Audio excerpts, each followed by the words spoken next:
मनुष्य के जीवन में उसके लक्ष्य की ओर जाने वाले मार्ग की सबसे बड़ी बाधा उसके मन में आने वाली इच्छाएं होती हैं।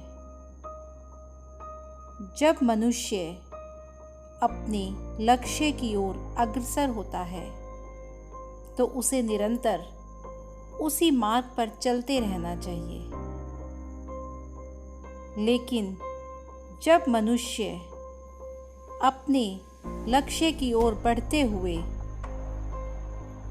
दूसरी चीज़ों की तरफ डिस्ट्रैक्ट हो जाता है, अपने लक्ष्य की तरफ बढ़ते हुए बीच में रुक जाता है और उसके मन में दूसरी इच्छाएं घर करने लगती हैं और वह दूसरी इच्छाओं के प्रति इतना समर्पित हो जाता है कि वह अपने लक्ष्य से ही विचलित हो जाता है।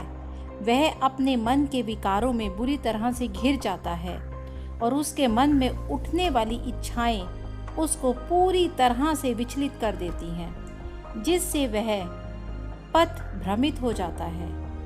उसका अपने लक्ष्य से ध्यान भटक जाता है क्योंकि वह दूसरी चीज़ों की तरफ आकर्षित होने लगता है और चाहकर भी वो अपने लक्ष्य पर केंद्रित नहीं हो पाता।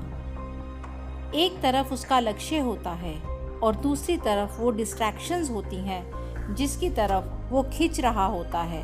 वो डिज़ायर्स होती हैं जो क्षण भंगुर होती हैं। उन थोड़ी देर की इच्छाओं के चलते वह अपने पथ से भटक जाता है और अपने लक्ष्य का रास्ता छोड़कर अपनी डिज़ायर्स के पीछे भागने लगता है, अपनी इच्छाओं के पीछे भागने लगता है। उन इच्छाओं के पीछे भागते भागते उसे यह भी ध्यान नहीं रहता कि उसका लक्ष्य क्या था और अंत में वह केवल दुखी ही होता है क्योंकि उन इच्छाओं के लिए वो अपने लक्ष्य को छोड़कर उनके पीछे भागने लगता है, जो इच्छाएं कुछ देर के लिए थी, जो इच्छाएं उसका पूरा करियर खत्म कर देती हैं। ये वो डिज़ायर्स होती हैं जो मनुष्य को उसके लक्ष्य से भटका देती हैं।